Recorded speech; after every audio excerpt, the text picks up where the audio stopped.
Adin Ross thinks he's getting blackballed by Hello Yassine Extras. What's poppin', y'all? Adin Ross has had a shaky relationship as of the past couple of weeks when it comes to the CEO of both Kick and the former company that he used to work with, where he's changed sponsors. That was he switched up from Stake to Rain, and in that process, he's still streaming on Kick, but there was some friction between him and the owner Eddie. And Adin's event, Brand Risk, the reason why he's able to put on the event, why he's able to throw so much money on it, is because of the sponsor. So the sponsor, they throw a ton of bread, they get a bunch of views, people find out about the platform, and then they go on there and they throw their money away because just the views on it is not going to hit. So Adin Ross, when he was doing the press conference for the most recent Brand Risk event, he felt like he wasn't getting the normal amount of love that he would usually get from Kick. And I'm gonna play you guys that clip right now.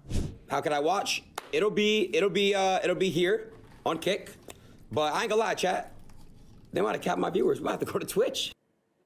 I had 20,000 viewers, chat, for like the longest time, and I've never had that many. Hey, I don't know, chat. Someone might be with it. Now they see. That's actually pretty crazy, because you know Adin Ross is the golden boy of Kick. By golden boy, I mean he's the face, he's the platform. Him and Trainwrecks TV are like the only people really keeping Kick afloat. Especially with the way Adin pushes for Kick and tries to do so much for the platform, you would think they would be on their knees, literally ready to do anything for him, bro. Like, I'm talking about meat sucking on another level, to the point you feel like you are in heaven. Rain back with this. I don't know, some weird. So I really might have to do Twitch, bro. I'm gonna keep it a buck. I'm gonna give them like a day to fix this. Give me their word. If not, I'm probably gonna go to Twitch and do this. Just being honest. Just being honest, because they're not gonna front page me like they always do. And at the end of the day, it's like, bro, do they want to push me as the creator, or do they only want to not push me because of the casino? It's like, make up your mind. Are you Team Kick or are you Team Stake? So that's kind of what I'm looking at here. And it goes to all my other friends. It goes to all my other friends. The other day, guys, SB came in this. We made Kick what it is, and so did my community. So that's true. That's it. So that's it. No, Adin Ross, no Kick. I don't want to do it. You guys know I love Kick. I'm Team Kick, but y'all know it's wrong, bro. Y'all know it's stupid. Y'all know it's wrong. So we'll see. We'll see. I hope that they can fix it. They should be able to fix it. But yeah, I'm very big in conspiracies. You call me crazy, but I don't care. But yeah, we gotta figure this out. Twitch or Kick? What do y'all? I mean, bro. To be fair, I feel like for Kick, it's better. Kick is better. I think Kick is better. I think that, guys, Twitch isn't even an option. I just want to obviously make sure that, you know, I don't know. So I just want the same. He doesn't feel like Kick is the right place because they're not front paging them. They're not showing them no love. But Twitch also isn't the option. At least on Twitch, bro, you can get it off with your community. You can actually do stuff with other Twitch streamers if they give you the opportunity. And they're not going to sit here and cuckold you because they don't like you. Twitch has already shown that their allegiance is with money and not actually about what people be saying or what they be doing, bro. That's mainly the reason they unbanned Adin Ross in the first place, bro. They don't really care about that stuff anymore. So if Adin was to hop up on Twitch, he probably would get the glaze of the century. Probably not as much as Kick, but he would still definitely get glazed because of how big he is. I want the same treatment. You know what I mean? Because that's what I was promised, chat. So that's really what it is. But I know you guys love Kick, so we'll try to power through it. I do too. But yeah, gotta figure that out. Do both, multi-stream. Yeah, but if I multi-stream, there's certain things that I'm not gonna get, and I don't want it to with that. It's like once I do that, it's done, if that makes sense. That's what I was told. So I want to make sure that everything is mucho gusto. Or muy bien, my fault. I never seen the views at 20K. The lowest I saw was, so chat, the viewers weren't at 20? I don't fucking know. 37. 37? Figure it out, bro. We'll figure it out. So off rip, I thought, and some other people thought, like, man, they just turned off the bots. What do you mean you're only getting 27 or 37K viewers? And I will say, for a press conference, it makes sense to get less than usual. But less than 50K for Adin Ross for a press conference for one of his events is a little bit surprising. And part of the reason for that is because this event is big Twitch streamers communities facing each other. Like, for example, DDG's community, he had a fighter that faced somebody from XQC's. and you had other people, and then you had a really, really big event with this guy Oblivion, who I only know him through Brand Risk, and then Julian Newman, who we all knew from playing against LaMelo Ball in those, like, I think middle school highlights or whatever. And then more recently, he's been quite a mess, but he did put on an outstanding performance. I'm going to talk about the fights and the event later on in the video. Well, one thing that I was a little bit unsure of was, well, how would Adin even be able to host this on Twitch? Because isn't the platform that he's using, like the sponsor that he has, banned on Twitch because Twitch does not mess with gambling or does not mess with certain types? Well, they don't mess with what a lot I was of able to gather is apparently Adin Ross's new sponsor, the company that he went with, is allowed on Twitch. And I was a little bit surprised by that. And again, I'm definitely not surprised by that. Twitch is only not okay with gambling if a lot of people around them are saying, hey, this is bad, this is driving sponsors away. And that's how a lot of these companies are. But for Adin Ross hosting it on Twitch, I don't know if that would really be a big option for them, because again, Adin is a pretty big free speech guy to begin with. So if he can't get on Twitch and say whatever he wants or do whatever he wants, I don't know if he'll genuinely like it there. But he is going to be more restrained. But at the same time, it's better than sitting here and being held back by not getting your actual viewers with all the press and notoriety that was going on with this event. Adin Ross's events are already pretty big. The names he had on there are even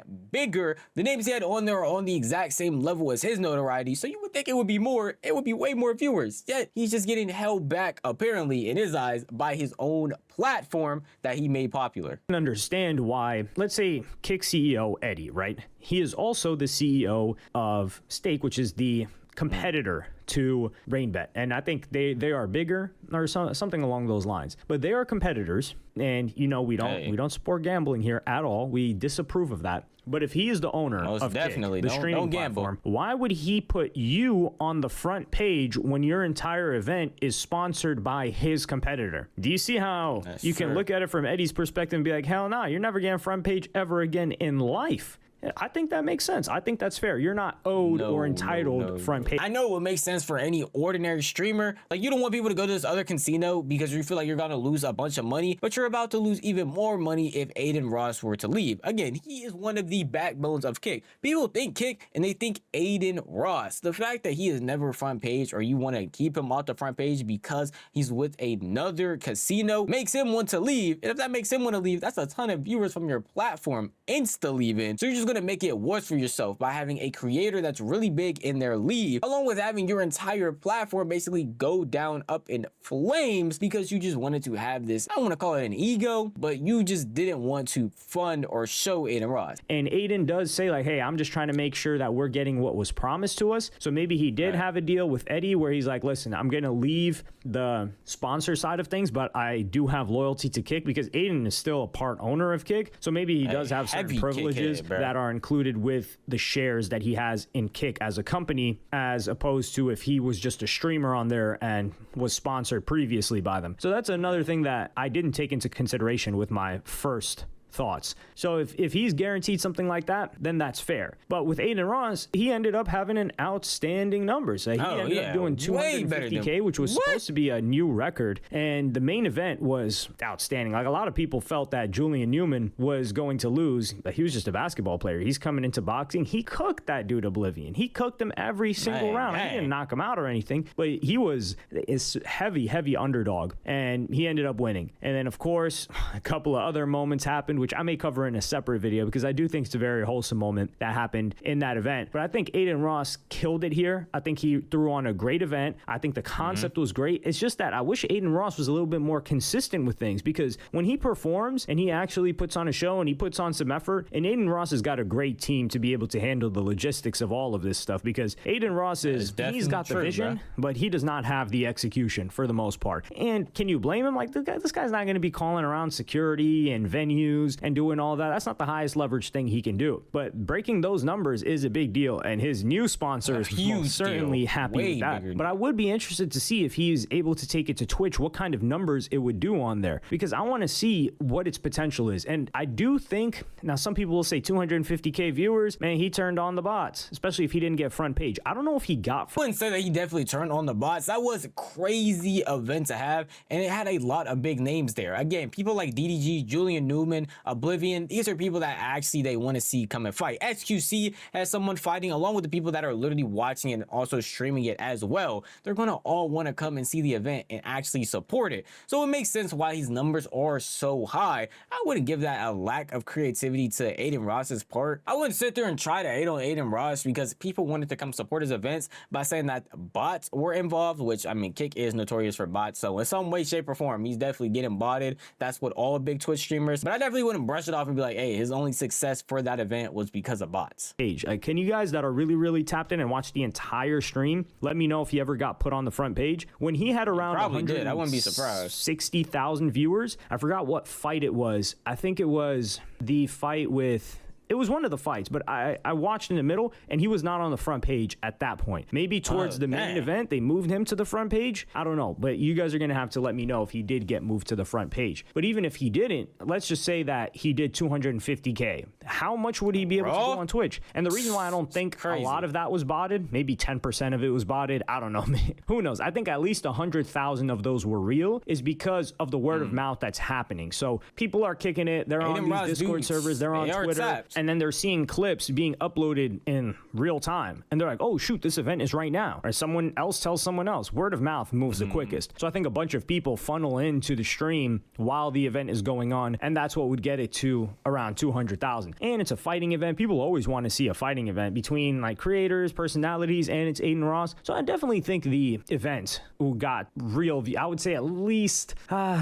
150,000 were real. Do I think that this event had enough hype, even with word of mouth, hey, bro, I wouldn't be surprised. Some of the biggest events that he's had in the past that had like storylines that were developing weeks at a time and people really anticipating the fights? I don't think so, especially because Adin Ross hasn't been, well, he has been a little bit consistent in streams where he's had a Young Thug collaboration recently, and he's been getting back into it. But hey, we've seen this story too many times to count. Like Adin Ross is really one of those streamers that you do see a bunch of events and stuff that he does and puts on. And you're like, dang, if bro just sat here and grinded as hard as he used to, he would already be up there making so much content. It would be great. He already has the money, he has the funds, and he has the ideas, yet doesn't seem to have the drive that he used to anymore. And that feels like it brings him down so much. Again, with this boxing event, he did an event with Lacey that went crazy. Like, he already showed us that he's able to do this. The only thing that's stopping him is consistency. And I guess it's just falling out of love with streaming is really what you could say it probably is. Getting back into the game and then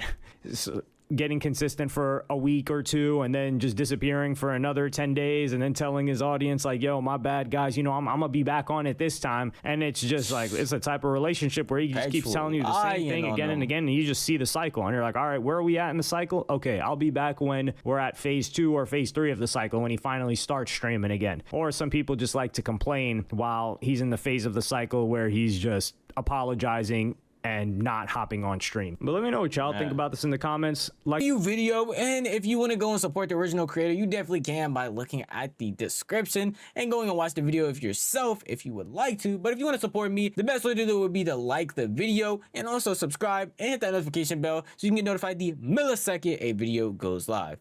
That's enough for me. I'm gonna see you guys next one. Peace out.